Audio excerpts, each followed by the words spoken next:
우리가 2주 동안 함께 레위기 말씀을 나눠보자고 지난주에 말씀드렸고, 또 지난주부터 그래서 레위기 말씀을 함께 나누고 있습니다. 지난주에 우리가 이 레위기 말씀이 우리에게 필요한 이유가 무엇인지 같이 나눴었죠. 그것은 바로 레위기 주제인 내가 거룩하니 너희도 거룩하라 라는 하나님의 말씀을 이스라엘 백성들이 하나님과 동행하기 위해서는 반드시 기억하고 지켜야 될 일이었고요. 그것은 또한 우리가 지금 하나님과 동행하고 있는 우리, 하나님과 함께하고 있는 우리에게도 필요한 말씀이기 때문에 우리는 이 레위기 말씀을 살펴볼 필요가 있다고 말씀드렸습니다. 그리고 지난주에는 너희도 거룩하라 라는 말씀을 주시면서 우리가 거룩하게 살 수 있는 첫 번째 단계, 그 첫 번째 단계로서 1장부터 16장까지의 말씀을 통해서 우리가 어떻게 거룩함을 받을 수 있는가, 우리가 어떻게 먼저 거룩하여 줄 수 있는가 라는 부분에 대해서 이야기를 나눴습니다. 그것은 이 죄 없는 제물의 죄 없음, 깨끗함이 죄인이고 거룩하지 못한 우리들에게 옮겨지고, 대신에 우리의 죄와 우리의 더러움들이 죄 없는 제물에게 옮겨지는 이 제사의 제도를 통해서 바로 거룩하지 못한 우리가, 죄인인 우리가 거룩하여 질 수 있다, 거룩함을 받을 수 있다, 깨끗하게 될 수 있다, 그것이 거룩하게 살기 위한 첫 번째 단계이다 라고 말씀드렸습니다. 그리고 지난주에 특별히 그 하이라이트라고 할 수 있는 부분이 바로 이 대속죄일이라고 말씀드리면서, 이 대속죄일에 제도를 통해서 예수님께서 우리를 위하여 십자가에 달려 돌아가신 그 사건의 의미가 무엇인지 그것도 생각해 보았습니다.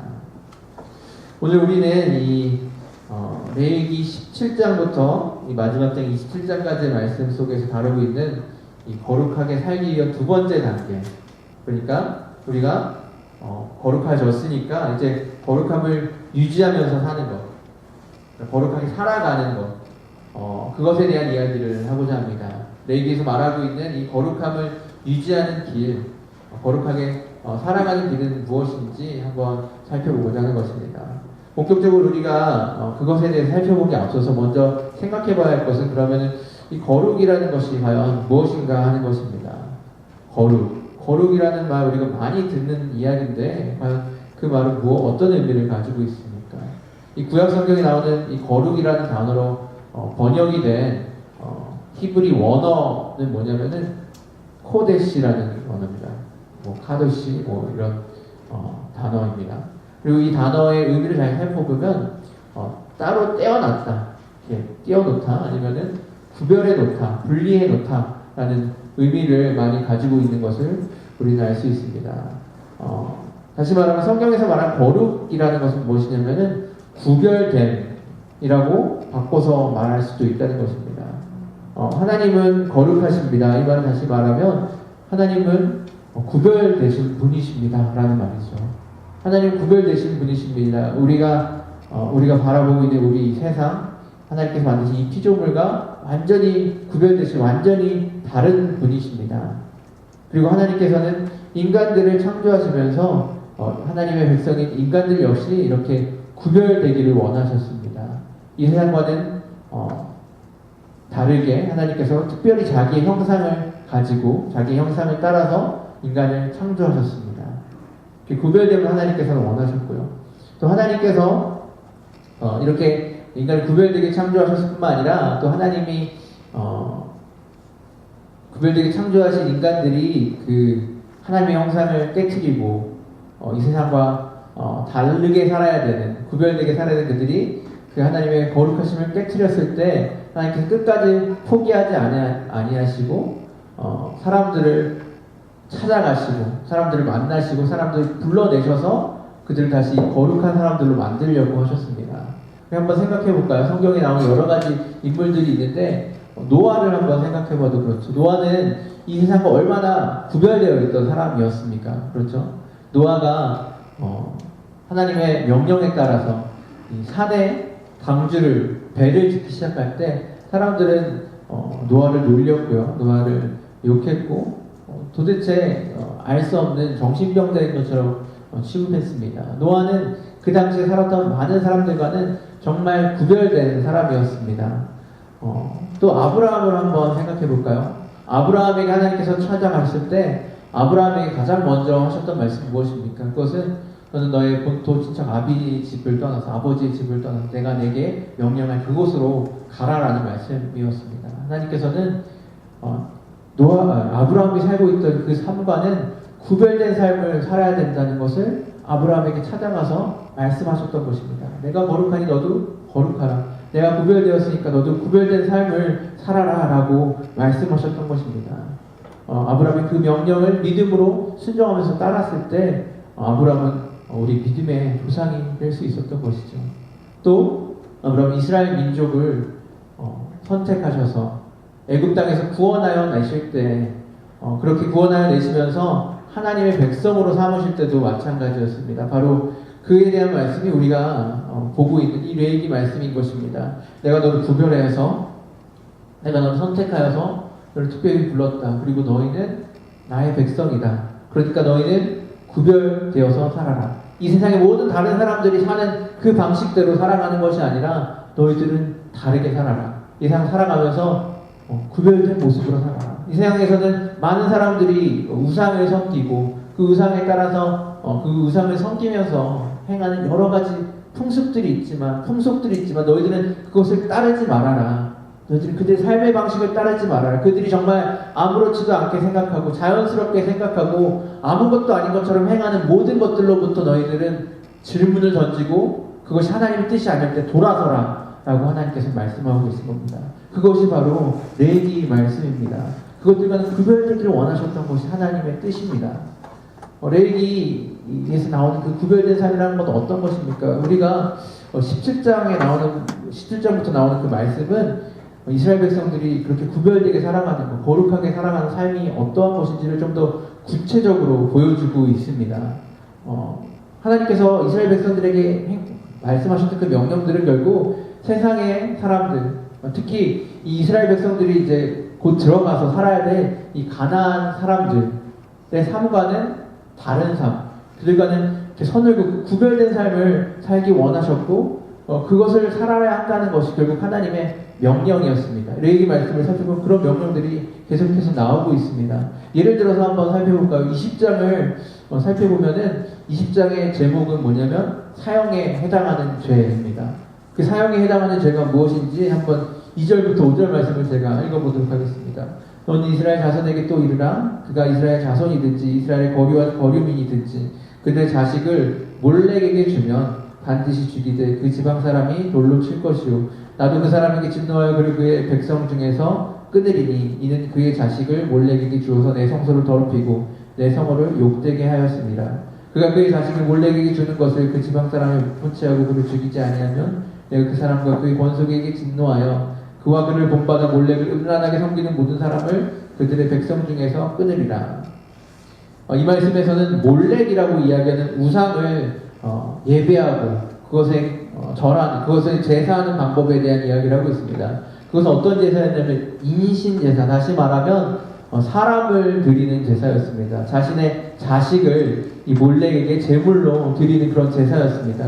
그리고 하나님이 이런 제사를 행하는 사람은 반드시 죽여야 하고, 또 이런 제사를 행하는 것을 그냥 보고도 지나가는 사람이 있으면은 그 사람 역시 하나님께서 끊어버리시겠다고 이 말씀 가운데서 말씀하셨습니다. 왜 이런 말씀을 주셨습니까? 왜냐하면 가나안 땅에는 실제로 그러한 이상한 풍습을 행하고 있는 사람들, 그런 잘못된 신을 섬기고 있는 사람들이 있었고, 이 이스라엘 백성들이 가나안 땅에 들어가서 살게 될 경우에 그 사람 이스라엘 백성들 역시 그 가나안 풍습에 젖어서 아무렇지도 않게 그것을 받아들이고 그것을 똑같이 따라할 것을 하나님께서는 걱정하셨기 때문에 하나님은 그 모습대로 살면 안 된다. 너희들은 구별되어 살아야 된다. 너희들은 다르게 살아야 된다고 말씀하신 것입니다. 그리고 이것은 정말 중요한 것이고 이것을 범하는 사람은 내가 심지어 너희들 가운데서 끊어버리겠다라고 말하실 정도로 강력하게 말씀하신 것입니다.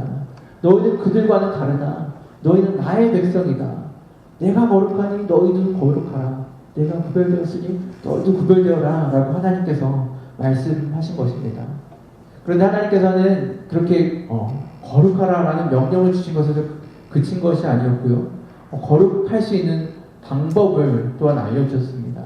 하나님께서 거룩할 수 있는 방법으로서 알려주신 것은 무엇이냐면 그들이 절기를 지키는 것이었습니다.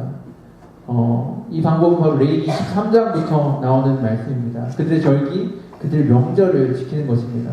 이 절기를 지키는 것이 어떻게 그들의 거룩을 지킬 수 있는 방법이 될 수 있을까? 우리가 이렇게 질문을 던져볼 수 있겠죠. 예를 들어서 우리의 절기, 우리의 명절을 한번 생각해 봤으면 좋겠습니다. 우리는 뭐 설날이나 추석이나 이런 명절을 샌다고 하죠.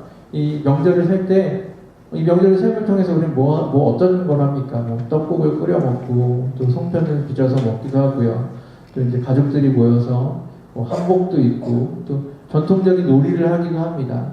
이런 전통적인 것들을, 전통적인 음식도 먹고, 전통적인 놀이도 하고, 전통적인 것들을 행함으로써 우리가 얻을 수 있는 유익은 무엇입니까? 그것은 우리는 한민족이구나 라는 것을 깨닫게 됩니다. 그렇죠? 우리가 그 시간을 통해서 우리가 기억하는 것입니다. 우리가 한민족이고, 우리가 한민족으로서의 어떤 정체성을 가지고 있고, 우리가 이 대한민국이란 나라, 비록 여기는 미국에 나와 있지만, 또 미국 시민권을 가지신 분들, 영주권을 가지신 분들도 많이 있지만, 그럼에도 불구하고 우리의 정체성에는 이 대한민국이라는 것이 있다라는 것. 이런 명절을 통해서 우리는 기억하는 것입니다. 우리의 마음 가운데 상기시키는 것입니다.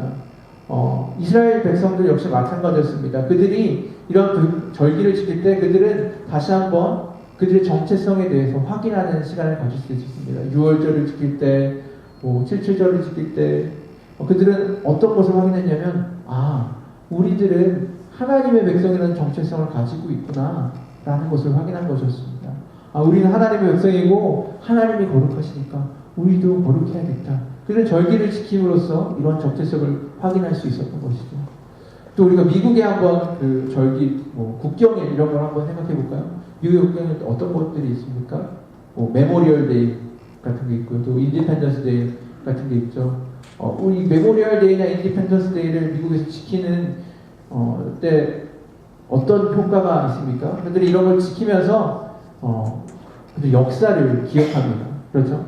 그들의 역사가 무엇인지를 기억하고 그들이 그렇게 이 나라를 세울 때 또는 이 나라를 위해서 열심히 싸우고 희생당했던 그 사람들의 지키려고 했던 그 가치가 무엇인지를 그들이 다시 한번 생각해 보는 것입니다. 그렇죠? 마찬가지입니다. 이스라엘 백성들이 이런 절기를 지켰을 때 그들은 그들의 역사를 생각해 보았습니다. 그 하나님께서 그들을 애굽 땅에서 이끌어내셨던 그날을 기억했습니다. 그 역사가 있었지. 하나님께서 정말로 우리를 구원해 내셨지. 라는 그 역사를 기억했습니다. 그리고 하나님께서 그들을 구원하여 내셨을 그때 하나님께서 우리에게 주셨던 말씀, 우리에게 주셨던 정말 우리가 지켜야 되는 가치, 그것이 무엇인지를 그들이 이 절기를 지킴으로써 마음 가운데 다시 한번 상기시키고 리마인드하고 기억할 수 있었던 것입니다. 그걸 그들이 매년 정해진 시기에 매번 행함으로써 계속해서 그것들을 머릿속에 기억하고요. 그들의 삶 가운데 상기시키고 삶 속에 새길 수 있었던 것입니다. 그런 방법을 통해서 그들은 우리는 하나님의 백성이지.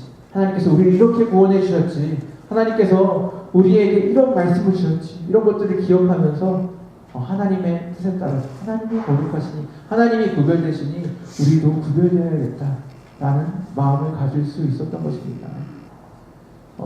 이런 레위기 17장부터 나오는 이 거룩한 삶에 대한 이야기, 그리고 거룩한 삶을 살아갈 수 있는 방법에 대한 이야기, 이 말씀의 하이라이트는 어떤 부분이냐면 바로 25장에 나오는 희년에 대한 규례입니다. 여러분 아마 이 희년이라는 말 처음 들어보시는 분들이 더러 있을 것 같고 아주 생소하게 느껴질지 모르겠습니다. 영어로는 주빌리라고 합니다. 여러분 주빌리 그러니까 여기 있는 주빌리 카페가 생각나시죠? 네. 제목 보시면서 오늘 협찬이 있나 생각할지 모르는데 그런 게 전혀 없고요. 네. 우리 교회에서 주빌리에서 알바하시는 분 한 분 계십니다. 어쨌든 먼저 이 주빌리라는 제도를 설명하기 위해서는 뭘 먼저 생각해 봐야 되면 안식년의 제도를 생각해 봐야 됩니다. 여러분 안식년은 여러분들이 좀 그래도 익숙하실 것입니다. 우리 학교에서나 교회에서 이 안식년에 대한 것들을 조금 들어보셨죠. 간단하게 얘기하면 이것입니다. 6년 동안은 일하고 7년째 되는 쉬는 것입니다. 안식일처럼요. 그러니까 6일 동안 일하고 하루 쉬는 것처럼 6년 동안 일하고 7년째 된 날은 7년째 된 날은 쉬는 것입니다. 근데 이 쉰다는 것은 그냥 이렇게 뭐 퍼지는 것이 아니라 중요한 건 뭐냐면요. 토지를 쉬게 하는 거였고요. 또 나의 자신이 가지고 있었던, 자신이 데리고 자신 일을 시켰던 그 종들을 쉬게 한다. 그 의미가 아주 강했던 거지. 그래서 토지에 농사를 짓고 살았던 사람들, 토지 작물을 심어서 그 작물로부터 뭔가를 얻어왔던 사람들은 그 해에는 토지에 아무것도 심지도 않고요. 아무것도 심지 않으니까 거둘 것도 없습니다. 또 6년 동안 열심히 이 포도원을 가꾸던 사람들도 있죠. 그 포도원을 가꾸고 포도원에서 가지치기도 하고 깨끗하게 뭐 거름도 주고 여러 가지를 했던 그 모든 것도 역시 10년째 되는 그 해에는 가만히 놔두는 것입니다. 건드리지 않습니다. 자연스럽게 열매가 맺혀지긴 하겠죠. 그 열매는 그냥 먹긴 하지만 그것을 수확하진 않습니다. 그러니까 수확한다는 것은 작정하고 거기 있는 거 모두 이렇게 다 따가지고 드린다는 거죠. 그렇게 수확하는 것이 아니라 그냥 필요하면 가서 따서 먹고 뭐 자기만 따서 먹는 것이 아니라 자기 뭐 나그네들, 자기와 함께 거하는 사람들, 자기 종들, 심지어 들짐승들과 함께 또 이걸 나누는 것입니다. 이렇게 할 때 이 안식년을 그래서 지켜라 라는 것이 하나님께서 주신 말씀이었고요. 이 안식년이 이제 안식년이 7년마다 한 번씩 돌아오는 거죠. 근데 이 안식년이 또 몇 번인지를 세는 것입니다. 그래서 안식년이 7번 있을 때 그러면은 몇 년이죠? 77에 49, 49년이죠. 49년째 되는 해 그리고 그 다음 해가 바로 이 희년이 되는 것입니다. 그래서 49년, 50년 49년 안식년을 지키고 50년은 희년으로 지키는 것입니다. 이 희년에 바로 희년이 우리가 오늘 얘기해야 될 그것이고요. 이 희년의 규례에 대해서 우리가 본문을 한번 살펴보면서 좀 확인해 보도록 하겠습니다. 본문 25장 8절부터 23절까지의 말씀입니다. 8절부터 23절까지 말씀.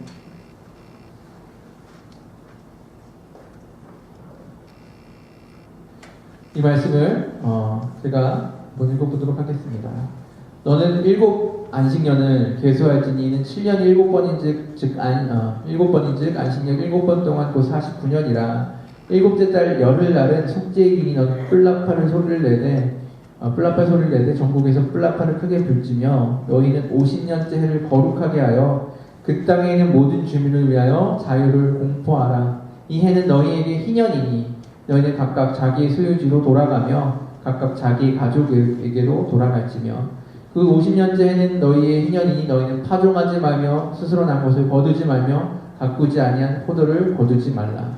이는 희년이니 너희에게 거룩함이니라. 너희는 밭의 소출을 먹으리라. 이 희년에는 너희가 각기 자기의 소유지로 돌아갈지라. 내 이웃에게 팔든지 내 이웃의 손에 사거든 너희 각 사람은 그의 형제를 속이지 말라. 그 희년 후에 연수를 따라서 너는 이웃에게서 살 것이요 그도 소출을 얻은 연수를 따라서 내게 팔 것인즉 연수가 많으면 너는 그것의 값을 많이 매기고 연수가 적으면 너는 그것의 값을 적게 매겼지니 곧 그가 소출의 다소를 따라서 내게 팔 것이라. 너희 각 사람은 자기 이웃을 속이지 말고 내 하나님을 경외하라. 나는 너희의 하나님 여호와이니라. 너희는 내 규례를 행하며 내 법도를 지켜 행하라. 그리하면 너희가 그 땅에 안전하게 거주할 것이라.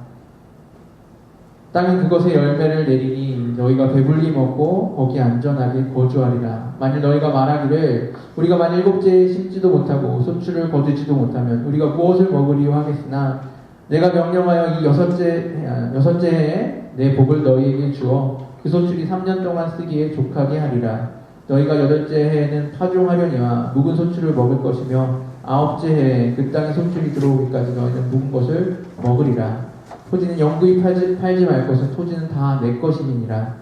너희는 거류민이요 동거하는 자로서 나와 함께 있느니라. 아멘. 네. 희년에 일어나는 일은 무엇입니까? 일단 희년은 이 안식년과 마찬가지로 이 땅을 안식하게 내버려 둡니다. 아무것도 심지 않고 아무것도 거두지 않았습니다. 근데 거기서 끝나는 것이 아니라 희년에는 특별한 규례가 더 추가가 되어 있었습니다. 희년에는 바로 모든 소유주가 원래 그 소유주를 가졌던 그 소유자에게로 돌아갑니다. 모든 땅이 원래 주인에게로 돌아갑니다. 그리고 모든 종되었던 사람들이 다시 자유인이 되어서 자기의 가족들에게로 돌아가게 됩니다. 이게 무슨 말입니까? 하나님께서는 이스라엘 백성들이 이제 가나안 땅에 들어갈 때 가나안 땅에 들어가는 이스라엘 백성들에게 각 지파대로 또 각 가족대로 하나님께서 이 땅을 배분해 주셨습니다. 그리고 그 땅을 그들의 영원한 소유로 주셨습니다. 그러니까 그 땅의 소유권, 그 땅을 그곳에서 지내는 그 권리 같은 것은 영원히 사라지지 않고 그 가족에게 계속해서 남아 있는 것이었습니다. 그리고 그들은 거기에서 이제 농사를 짓거나 뭐 소동을 하거나 하면서 살아갈 수 있게끔 살만한 터지를 주신 거죠. 터전을 주신 거죠. 그런데 문제는 이렇게 살아가다 보면 사실 삶이 그렇게 순탄하지가 않을 수 있다는 것입니다. 몸이 아플 수도 있고요. 그래서 일을 못할 수도 있고요. 또 어떤 해에는 흉년이 될 수도 있습니다. 그래서 거둬들이는 것이 많지 않을 수 있습니다. 그러다 보면 이제 먹고 사는 게 어려워집니다. 그럼 어떻게 해야 되죠? 그럼 누군가에게 빌려야 하겠죠.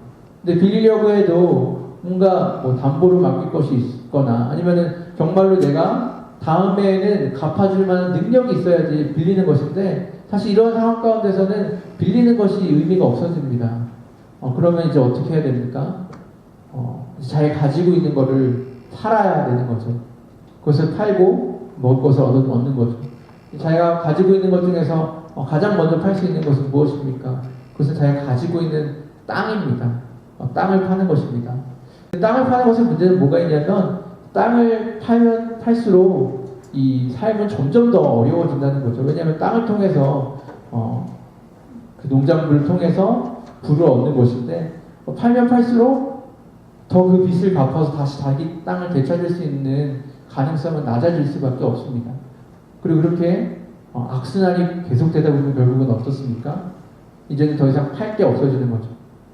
최악의 경우에 팔 수 있는 것이 하나 남아있는데요. 그건 뭐냐면 자기 자신인 거죠. 자기 자신이 다른 사람의 종이 되어서 다른 사람을 위해서 일해주면서 그것을 통해서 그 사람이 주는 것을 먹고 살아가기 위해서 자기 자신을 나중에는 팔게 되는 것입니다. 그런데 이렇게 되다 보면은 이 사회의 불평등이 계속해서 더 심해질 수밖에 없습니다. 가난한 사람은 계속해서 가난해질 수밖에 없고요. 부유한 사람은 계속해서 부유하게 되는 것입니다. 부익부빈익비, 빈부의 격차가 점점 더 벌어지는 것입니다. 더 문제는 뭐냐면 이 가난이라는 것이 결국 대물림 될 수밖에 없다는 것입니다. 자기 아버지가 가난하면 자기는 어떤 기회도 없이 가난할 수밖에 없는 그런 상황이 계속되는 거죠. 하나님께서는 이런 모습을 원치 않으셨습니다. 하나님께서는 이런 모습을 보시면서 이것은 빼어하지 않은 거라고 생각하셨습니다. 그래서 하나님께서는 이걸 다시 되돌릴 수 있는, 이거를 완전 리셋할 수 있는 기회를 주셨는데 바로 그것이 이 희년입니다. 이 희년을 통해서 리셋이 일어나는 겁니다. 그래서 이 50년째 되는 해에 자기가 땅을 다른 사람에게 팔았다 할지라도 그 땅은 다시 자기에게로 돌아옵니다. 또 자기가 자기 자신을 팔아서 남에게 종이 되었다고 할지라도 이 희년이 되면은 자기가 자유함을 얻어서 자기 땅으로 자기 가족에게로 돌아올 수 있게 되는 것입니다. 바로 이러한 일들이 희년에 일어나는 것입니다. 참 좋은 제도인 것 같습니다. 오늘날 우리가 겪고 있는 어떤 빈부의 간의 격차로 인해서 일어나는 여러 가지 어려움들 우리 사회에서 많이 발견하게 되는데 사실 이런 희년의 제도가 만약 있다면 해결될 수 있는 것이 참 많을 것 같습니다. 그런데 문제는 현실은 그렇지 못하다는 거죠. 이러한 희년의 제도를 지키고 있는 사람이, 지키고 있는 나라가, 지키고 있는 사회가 아무데도 없다는 것입니다. 우리 사회도 마찬가지입니다. 그렇다면 우리는 이 희년의 제도를 가지고 할 수 있는 것이 무엇일까?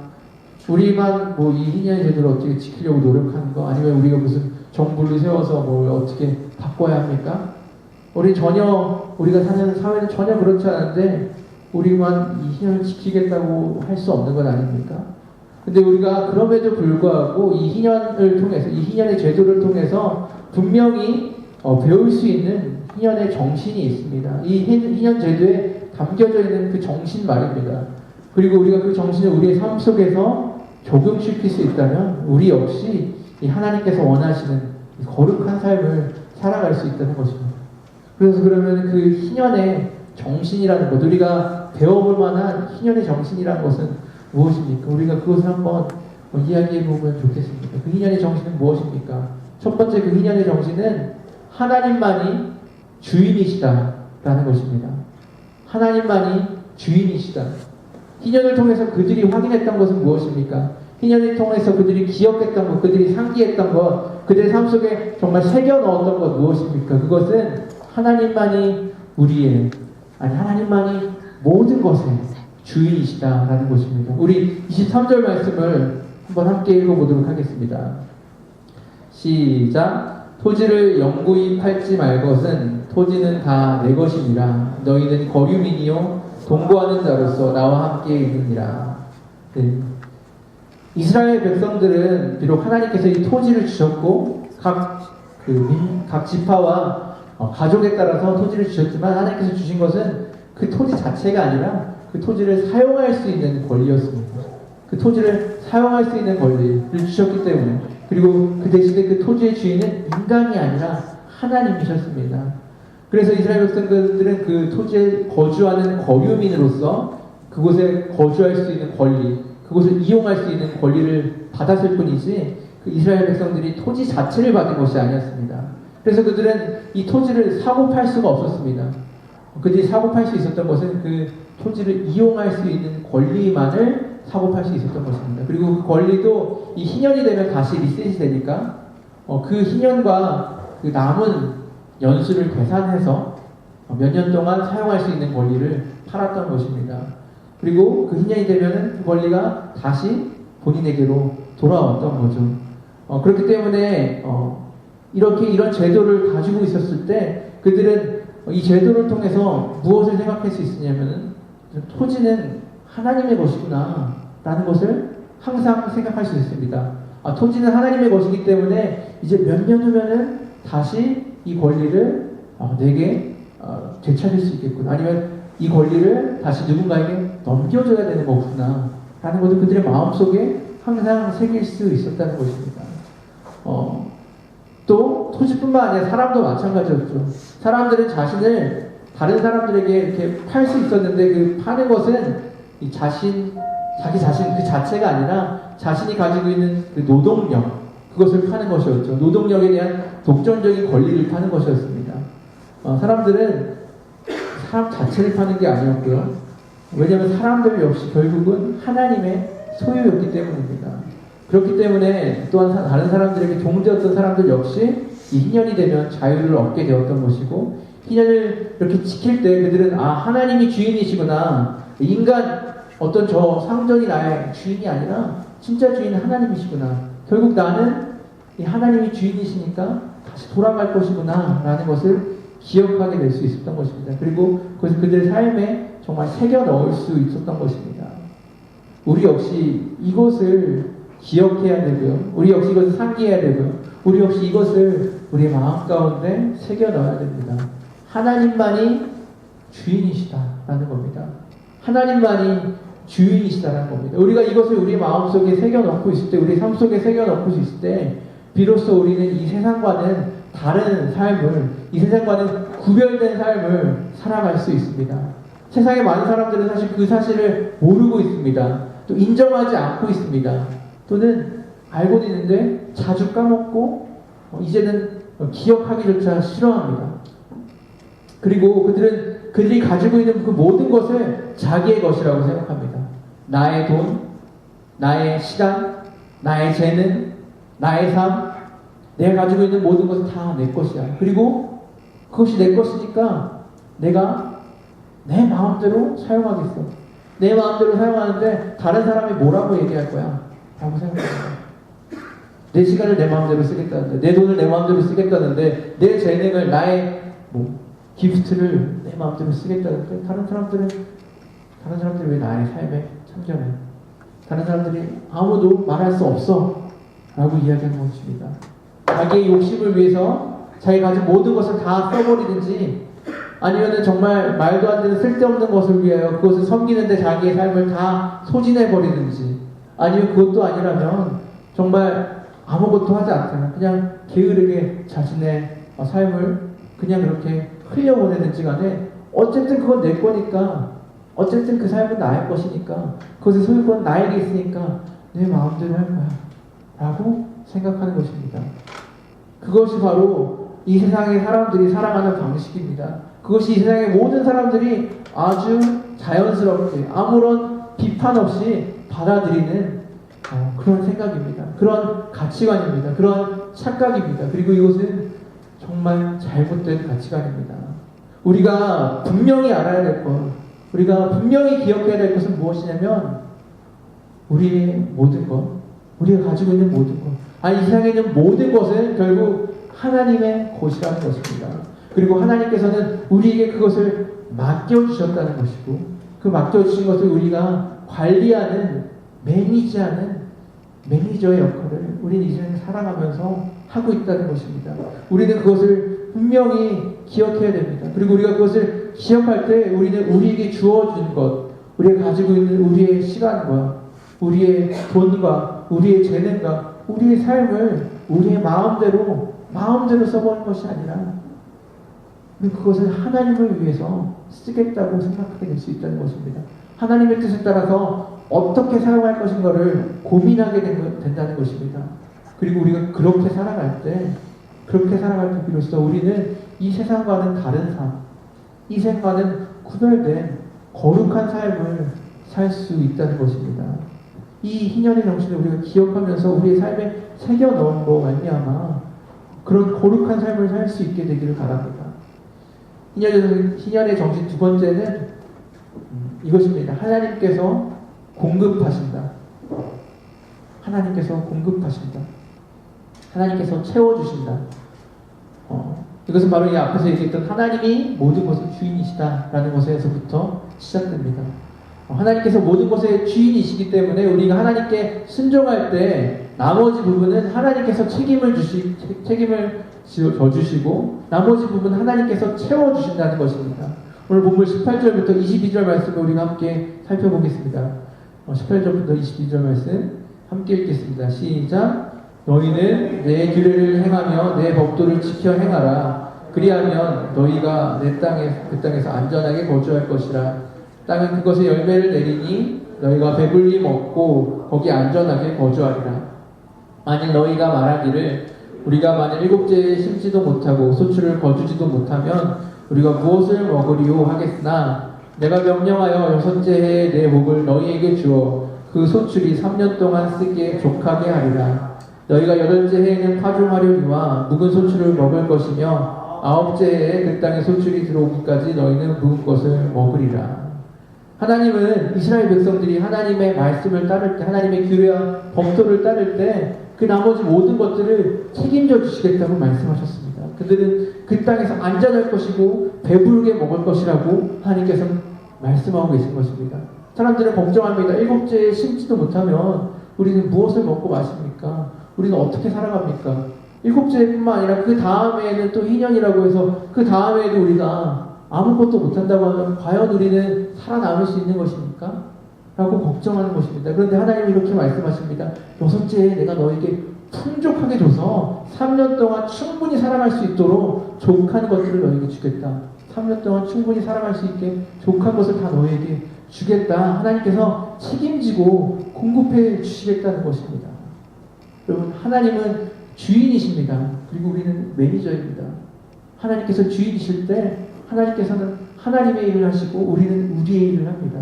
그리고 우리는 하나님의 일에 대해서 걱정할 필요가 없습니다. 우리가 하나님의 맡겨주신 그 매니저의 일, 그 일을 감당할 때 우리는 하나님의 일에 대해서는 걱정할 필요가 없습니다. 하나님의 일은 무엇입니까? 매니저에게 월급을 주는 거죠. 매니저를 먹여 살리는 거죠. 그건 하나님께서 걱정하시는 문제입니다. 그것은 우리가 걱정할 문제가 아닙니다. 매니저가 나는 여기서 일하면서 내 월급이 잘 나올 수 있을까? 이걸 위해서 걱정하는 것이 아니라 자기 맡은 일을 위해서 걱정하며 자기 일을 해야 되는 거죠. 자기에게 맡겨주신 그 일을 해야 되는 거죠. 그런데 우리는 너무나 많은 시간을, 너무나 많은 우리의 생각과 노력을 우리의 일이 아닌 하나님의 일을 걱정하면서 보내고 있습니다. 나는 먹고 살 수 있을까? 난 인생 살아가면서 과연 살아갈 수 있을까? 그 문제를 걱정하고 있다는 것입니다. 그 문제는 하나님께서 우리를 위해 공급해 주실 부분이고 우리가 걱정해야 될 부분이 아닙니다. 하나님께서 채워주실 부분이고 주인이신 하나님께서 해결해 주실 부분이지 우리가 걱정할 부분이 아니라는 것입니다. 우리가 만약에 걱정한다고 한다면, 그래서 우리가 두려워서 그 주인의 일을 생각하는데 우리의 시간을, 우리의 노력을 들이고 있다고 한다면, 그리고 결정적으로 그것을 걱정하느라 정말 주인께서 우리에게 시키신 그 일을 하지 못하고 있다고 한다면, 아마도 우리는 이 주인이 우리보다 좀 모자라면, 우리가 주인보다 더 지혜롭기 때문에, 아니면 주인이 능력이 부족해서 우리의 필요를 다 채워줄 수 없다거나, 아니면 또 주인이 정말 나쁜 주인이라서 나에게 필요한 것을 다 주지 않을 거라고 생각하는 것, 그렇게 착각하는 것입니다. 이 세 가지는 다 틀렸습니다. 이 세 가지는 다 틀렸습니다. 하나님은 우리보다 지혜로우신 분이십니다. 하나님은 전지하신 분이십니다. 하나님께서는 우리보다 능력이 훨씬 많으신 분이십니다. 하나님 전능하신 분이시고요. 그리고 하나님은 무엇보다도 우리의 안위를 가장 걱정하시고 우리를 보살펴 주시는 우리의 아버지이십니다. 그 하나님을 우리가 믿는다고 한다면, 그 하나님이 우리에게 채워주실 것을 믿는다고 한다면, 우리가 그 사실을 기억한다고 한다면, 우리는 그것에 대한 걱정을 접고 주인 되신 하나님의 뜻을 순종할 수 있습니다. 그냥 그 말씀에 순종하면 됩니다. 우리는 그냥 그 말씀을 따라가면 됩니다. 그러면 나머지는 하나님께서 채워주실 것입니다. 이것이 우리가 기억하고 우리의 삶 속에 새겨야 할 희년의 정신입니다. 우리가 이 희년의 정신, 하나님께서 주인이시고 하나님께서 채워주신다는 그 사실을 기억하고 우리의 삶 속에 새겨야 한다는 것인데, 우리가 이걸 새기기 위해 어떻게 할 수 있겠습니까? 우리가 할 수 있는 것은 무엇이겠습니까? 한번 생각해 보시기 바랍니다. 이 희년의 정신, 하나님께서 주인이시고 하나님께서 우리의 모든 걸 채워주신다는 것을 우리의 삶 속에 새기기 위해서 우리가 할 수 있는 것, 여러 가지 방법들이 있을 것입니다. 하지만 여기서 효과적인 방법은 뭐냐면 절기와 같이 반복되는 것입니다. 한 번에 하면서 끝나는 그런 것이 아니라 반복되는 방법입니다. 그리고 직접적으로 우리의 삶과 아주 연관이 있는, 우리의 삶에 아주 연관을 지어줄 수 있는 그런 일들, 우리 삶에 영향을 미치는 그런 일들을 우리가 절기마다 행할 때, 아니면 매번 행할 때, 1년에 몇 번 행할 때 우리는 그런 것들을 가질 수 있게 됩니다. 예를 들면 아주 좋은 습관 같은 것들이 있겠죠. 예를 들면 내가 여름에는 어떻게든 단기 성교를 가야겠다 라는 마음을 가지고 그것을 실천할 수도 있을 것입니다. 나의 시간에 정말 일정한 부분을 하나님께 내어드리겠다. 내가 그 시간을 내어서 하나님께 드릴 때에는 거기에는 우리 마음 가운데 이런 걱정이 드는데, 내가 그 시간을 하나님께 드리면 나는 내 삶은 어떻게 되지? 내 삶을 하나님께 정말 채워주실 수 있을까? 그런 걱정을 합니다. 우리는 그런 걱정을 할 필요가 없습니다. 그렇죠? 하나님이 주인이시고요. 내 삶에 내 시간이 내 것이 아니니까요.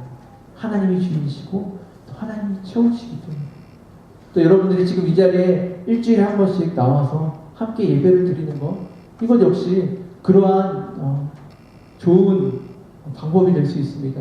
그렇죠? 일주일에 한 번 중요한 시간입니다. 이 시간 내 시간이고 이것을 나를 위해서 써야 해야 되는데 라고 생각할 때 우리 이곳에 나올 수 없습니다. 하지만 이것이 내 시간이 아니고 이 시간 하나님의 것이라는 것을 우리가 이곳에 매주마다 나옴으로써 기억하는 것입니다. 그리고 내가 이곳에 나올 때 내가 집에서 일을 하면은 얼마나 더 많은 일을 할 수 있고, 돈을 벌면 얼마나 더 많은 돈을 벌 수 있고, 공부를 하면 더 얼마나 나의 실력이 향상될 수 있는데, 그런 마음을 가지고 있는 것이 아니라 내가 이곳에 나와서 이것은 예배를 드린다, 주의를 지키며 함께 예배드린다 라는 마음을 가지고 이것을 지켜서 행할 때 하나님께서 그 모든 것을 채워주시는 것 우리는 경험하게 될 것입니다. 우리의 삶 가운데서 이렇게 우리가 반복적으로 또 지킴으로 말미암아 하나님이 주인이시고 하나님께서 채워주신다는 것을 경험할 수 있는 우리 마음 가운데 우리의 삶 가운데 새길 수 있는 그것이 무엇인지 우리 생각해 보면서 그것을 우리의 삶 가운데 실천해 보기 바랍니다. 결론을 말씀드리겠습니다. 사실 이 희년이라는 제도는 이스라엘 나라에서 그렇게 아주 잘 지켜졌던 제도가 아닙니다. 그것이 지금까지 쭉 이어져 내려오는 제도가 아니라 지켜졌던 시기보다는 안 지켜졌던 시기가 더 많은 제도라고 합니다. 그리고 그 결과는 무엇이었습니까? 하나님께서 이스라엘을 떠나셨습니다. 하나님께서 이스라엘 성전을 떠나시고 그리고 이스라엘은 하나님과 동행할 수 없게 되었습니다. 하지만 하나님은 그렇게 이스라엘 백성들을 그냥 내버려 두시지 않으셨습니다. 하나님은 그렇게 우리를 그냥 내버려 두시지 않으셨습니다. 하나님께서는 다시금 우리를 찾아와 주셨습니다. 예수님께서 이 땅 가운데 다시 찾아오셨을 때 예수님께서 우리의 희년을 회복시켜 주시는 분이셨습니다. 그리고 놀라운 사실은 뭐냐면 예수님께서 세상을 떠나시면서 너희들에게 내가 예비한 성령을 보내주겠다. 성령님이 너에게 오실 것이다 라고 말씀하셨죠. 그리고 그 성령님이 오셨을 때 이 교회 안에서 희년이 회복되는 희년의 정신이 회복되는 역사가 있었습니다. 그것이 어떻게 나타납니까? 사도행전 2장 42절부터 47절 말씀에서 나타납니다. 이 말씀 한번 마지막으로 함께 읽어보도록 하겠습니다. 그들이 사도의 가르침을 받아 서로 교제하고 떡을 떼며 오로지 기도하기를 힘쓰니라. 사람마다 두려워하는데 사도들 말미암아 기사와 표적이 많이 나타나니 믿는 사람이 다 함께 있어 모든 물건을 서로 통용하고 또 재산과 소유를 팔아 각 사람의 필요를 따라 나눠주며 날마다 마음을 같이하여 성전에 모이기를 힘쓰고 집에서 떡을 떼며 기쁨과 순전한 마음으로 음식을 먹고 하나님을 찬미하며 또 온 백성에게 칭송을 받으니 주께서 구원받는 사람을 날마다 더하게 하시니라. 성령님이 이 초대교회에 임하셨고 그들이 그 초대교회에 성령님이 임하셨을 때 그들의 삶 가운데 이 희년이 회복되었을 때 그들이 가지고 있던 소유를 함께 나눴습니다. 왜냐하면 그것은 하나님의 것이니까요. 왜냐하면 하나님께서는 우리의 모든 필요를 채워주시는 분이니까요. 그들은 그렇게 할 수 있었습니다. 그리고 그러한 일들이 일어났을 때 교회는 정말 사람들의 칭송을 받았고 주께서는 구원받는 자들을 날마다 더하게 하셨다고 이야기하고 있습니다. 그들은 그런 거룩한 삶을 살았습니다. 그리고 그들이 그렇게 거룩한 삶을 살았을 때 사람들은 그 사람들이 우리와는 다르구나 세상 사람들을 깨달았습니다. 그리고 그들은 그들에게 이렇게 불렀습니다. 크리스천, 기독교인이라고 그들을 부르기 시작한 것입니다. 우리가 가지고 있는 타이틀, 크리스천이라는 타이틀이 이렇게 우리에게 주어진 것입니다. 성령님이 우리에게 임하셨을 때 우리는 이러한 삶을 살아갈 수 있게 됩니다. 성령님이 우리에게 임하실 때 우리는 하나님께서 우리의 주인이신 것 분명히 확신하며 하나님께서 우리를 채워주신다는 그 사실을 분명히 깨닫고 거룩한 삶을 살아갈 수 있게 된다는 것입니다. 이런 삶을 살 수 있기를 원합니다. 세상과는 다른 삶, 세상과는 구별된 삶을 살 수 있기를 원합니다. 하나님을 주인으로 인정하는 삶, 그것을 우리의 삶 가운데 새기는 삶, 하나님께서 우리의 모든 것을 채워주실 것을 분명히 믿는 믿음으로 살아가는 그런 삶을 살 수 있는 저와 여러분 되실 수 있기를 주님의 이름으로 간절히 소원합니다.